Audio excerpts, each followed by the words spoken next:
investigators are still trying to find out why the concrete roof fell in. It slammed down on the pool like a giant lid, trapping 40 swimmers.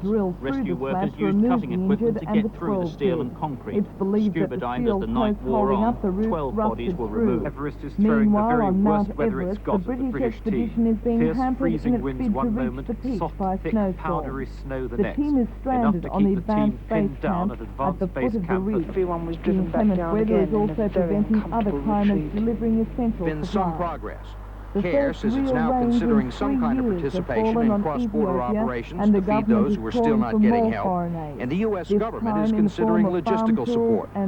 But for 3 million people trapped in what's been called a diplomatic no-man's land, there are really two famines in Ethiopia, and they're defined by the battle lines of civil war. The famine areas controlled by the Ethiopian government are receiving 90% of the international assistance. The 3 million people living in rebel-controlled areas, a pittance.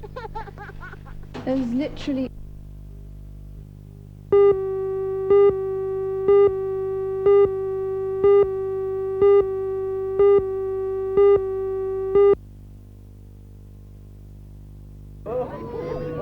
Today's game marks over 100 years of the Auckland Australian Football Club.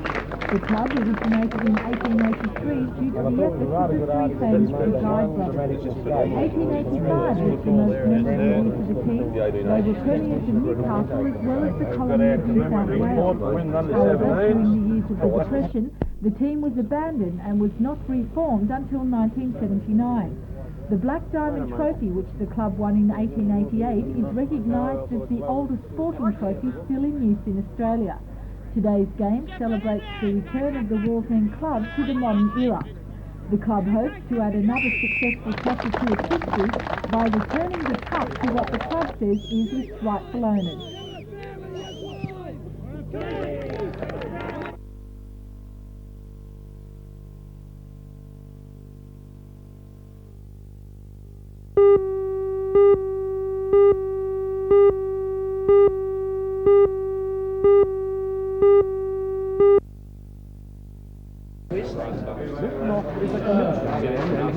To fighting drugs in Press gathering. Never far from his side was priest Father Bridge, chairman of the Mount Sugarloaf Youth and Community Association. Father Bridge is the driving force behind the association's efforts to bring life education to the hunter. The life education program is designed to prevent drug experimentation by youngsters from the age of 5 to 17 years. For those already addicted, the program admits it offers little, which has raised some controversy in some circles. Life education, unlike rehabilitation centres, will move into the schools and teach a philosophy that the human body must never be abused. David Knox is firm about when the program should begin in our area. It had to happen yesterday. It's that urgent that we get in and educate children immediately, and educate children as young as 4 or 5 years of age as to the ways that they can take better care of themselves and avoid getting involved with drugs.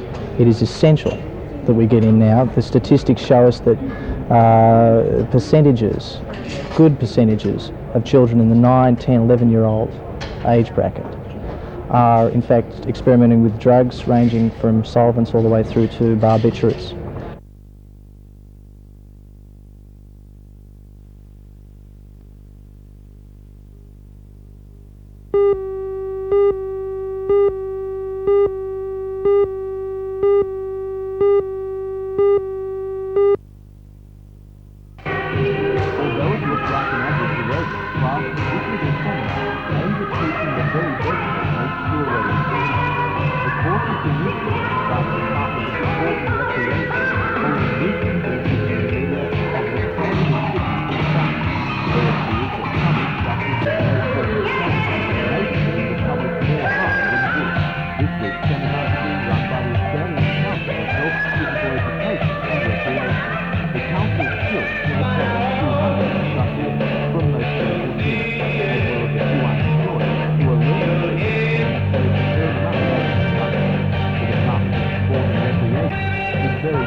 Well, Newcastle people involved in the industry have been particularly good as far as I'm concerned.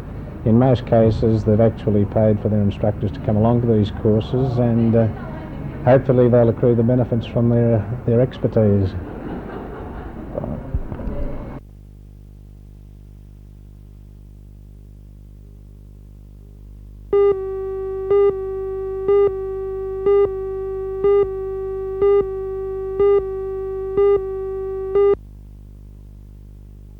While many traditional Labor supporters criticise the budget for its cuts to welfare services, its likely effect on local industry was described favourably. The regional manager of the Chamber of Manufacturers, Mike Tyler, said industry had received a significant boost. I think it's a courageous decision that the Treasurer has made. I believe that more than anything else, what this statement will do for industry, both here in the Hunter region and I think Australia generally, it will give us credibility as far as our potential overseas trading partners are concerned. Nevertheless, it does contain some cuts to industry assistance. Do these concern you? Yes, they do concern us, of course. I was particularly interested to hear the Treasurer talk about the fact that in the past, up to half of the recipients of these export grants haven't utilised them. I'm concerned to hear him say that because really it indicates to me that he doesn't really understand how our overseas trading partners operate. If we make moves today to obtain overseas export markets, those results are not going to be achieved straight away. It's going to take time. It's going to take 3 or 4 years in many circumstances to achieve these results. However, the Secretary of Trade's Hall Council, Peter Barrack, described the budget as a We're pretty disappointed, Helen. We believe that the areas that he's attacked, and rather savagely attacked, are those areas that make up very important aspects of the prices and incomes accord. We believe that what's happened is that there's going to be enormous pressures put on the prices and incomes accord. With that document up for debate at the ACTU Congress this year, I believe that unions are very seriously going to question that can continue as a mechanism to defend people's living standards. One of the areas where funding has been cut back is tourism, through its exclusion from the Export Market Development Grant Scheme, and specifically in Newcastle and the Hunter, through cuts to funding allocated for tourism. How great under an the effect Steel do you think this will have in the Regions Hunter? Program. Oh, it'll certainly have a noticeable effect in the Hunter, particularly with projects that are currently under consideration for the Steel Industries Assistance Program. I believe, or I hope that that will be cut 50-50 from the two areas that were in receipt of those monies, and the Illawarra and the Hunter, would probably mean perhaps up to $2 million less being available for development of tourism facilities in the Hunter. According to officials, this is a normal pattern within the school. All federal funding for preschools will be withdrawn from the end of this year. The Children's Services Development Officer at Newcastle Action for Childcare, in this region. In this region, what we're facing is some preschools, unless they have state government funding that will make up for the cuts, are going to have to either be forced to close or to hike up their fees to much greater, more than 50%. And to other children's services, the cost of care is going to increase dramatically.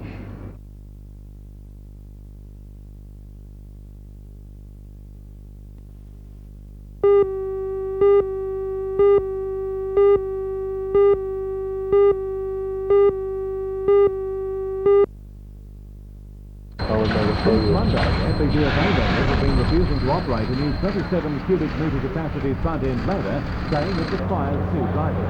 The union pointed out that a smaller 17 cubic metre unit at Ravensworth number 2 has 2 operators, an agreement reached with the Costain company. The FBDFA says this strengthens its argument with R.W. Miller for 2-man operation on the larger unit at Mount Thorley. The company confirmed this afternoon that it has given the 73 FBDFA members a week's notice for refusing to operate the loader in accordance with the company's wishes. We've taken this action because of their continued refusal to adopt the processes that are common in the industry for the solution of industrial disputes, such as we've been having on the Huff 580 front-end loader, their rejection of all the orders and proposals of Cabinet Ministers, of the Crown in New South Wales, of the Coal Industry Tribunal, of the Local Coal Authority and the Joint Coal Board. They've not only rejected the detail of the proposals from all those bodies, but they've rejected the processes themselves. The company now has no other process to adopt. There's no other available to it. So the only alternative we have is to terminate their employment. The General Manager, Mr Peter Murray, said the company is interviewing other FEDFA members who responded to newspaper advertisements calling for new operators, but none has yet been put on. Mr Murray said that it's becoming increasingly difficult to find useful work for members of other unions at Mount Thorley, but no one has yet been stood down. Talks have been arranged between R.W. Miller and the other unions at Mount Thorley at 10 o'clock. At the same time, FEDFA members are expected to meet at Singleton.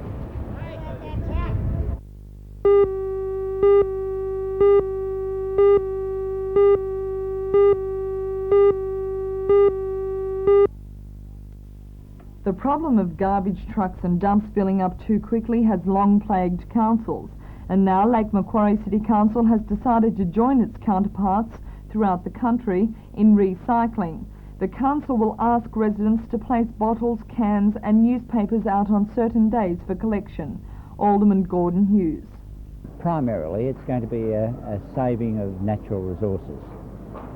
There's ever so much material that is deposited in landfill in our tips that is completely wasted under the previous method, and if whatever we can recover, it means that those materials are going to be used for a beneficial purpose.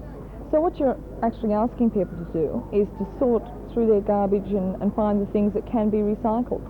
Certainly sorting at the source is the most economical way of recycling garbage, but we don't naturally expect people to sort through their garbage, but there are many items of refuse such as newspaper, cardboard, bottles that can easily be sorted in the home, and they can be usefully recycled.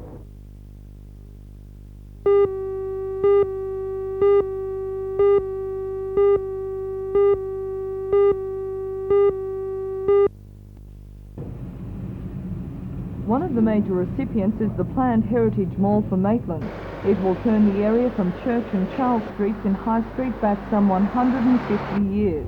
A tram service will transport shoppers from one end of the mall to the other, and an inner-city bypass is being built to channel the flow of traffic around the mall. According to the Maitland Bicentenary Committee, the project will not only be a tourist attraction, but will also reduce the traffic problem in the central business district. Meanwhile, in Raymond Terrace, the go-ahead has been given to the William IV steamship reconstruction. The $250,000 grant is the signal the organisers have been waiting for, because it will take at least 2.5 years to build the wooden ship.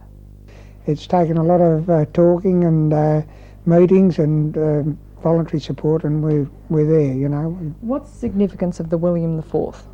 The William IV was the first Australian-built steamship in Australia, and it was built in this area, and we believe it's a worthy project to celebrate our bicentenary. It'll also be a working model.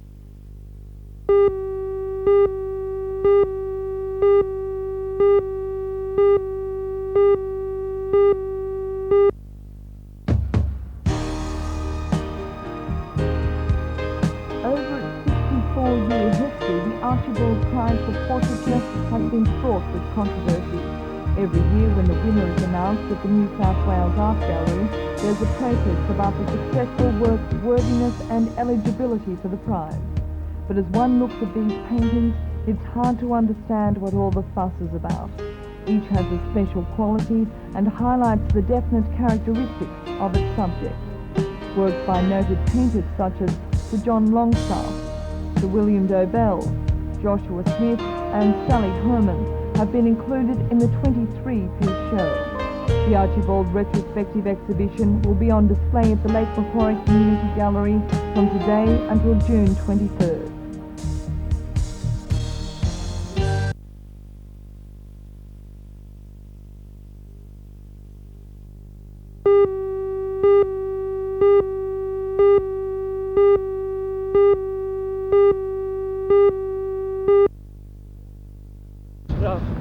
All fit and well is the word on country, and in their training they've shown a willingness to get as ready as possible to lead the challenge. This looks to be the best team in years, both in talent and in attitude. The city team, which incidentally is also half country, has the advantage that it's a profession in Sydney.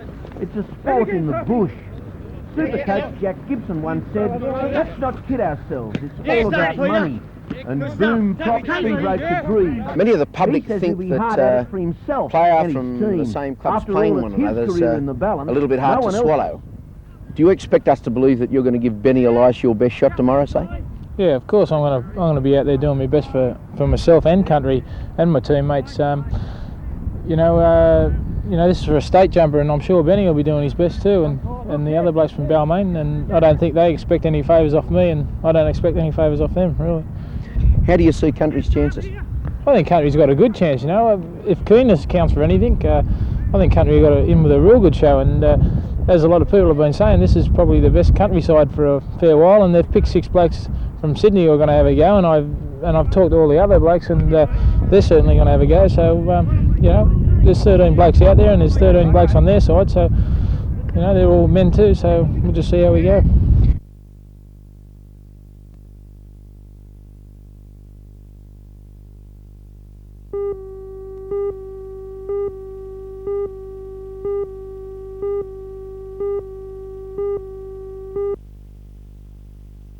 It was a dream start for Sydney with a try to world-class winger Eric Groth after just 7 minutes. But country fought back to lead 6-4 after Peter Wynn crashed over, and local hooker Glenn Randall had added the extras. Cleel's chasing it. Cleel goes up. Where is it? Oh, it's a try. But Sydney used their other trump card in winger Eric Ferguson to add another try and conversion to lead 10-8 at the break. Popped up nicely. There goes O'Connor. Up over halfway. Good kick ahead. Here comes Ferguson. Ferguson, can he get the right bounce? He's going to score. He scored the try. Randall kicked well to have country in the lead 12-10 with just minutes to go before Sydney levelled the scores, and a draw seemed certain before that man, Eric Groth, got the ball with the try line open, and it was over. Groth. This could be a try to win the game. Groth heads for the corner and Groth will score. That was a Parramatta special. It got away. Groth and Ferguson were best for Sydney, with half Steve Mortimer confirming his rating as the top halfback at the scrum base for the country boys. It's Groth too fast, and he makes it for the winning try.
Turn it over, let's get a good one. Come on, you guys are playing a bit nervous there. Come on. It will need to do that at home. High, if it's not already, in the turnstile sticky, but it puts another pressure on the coach and players, as all teams will now lift themselves to beat the leaders. It's human nature to cut down the tall This, of course, is caused by the big men they have a in the Coburg team knocking the ball away. Newcastle not running their offence efficiently enough, not prepared to move the ball around for a couple of what could have been a disaster into a joyous victory. Wayne Carroll, his record of 73% now to mark right once more. Prior to this season is amongst the highest of all his coached in the National League.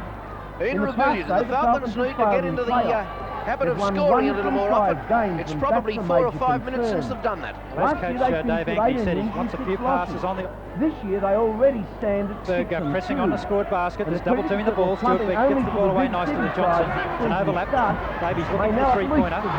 Yes! Needed that one.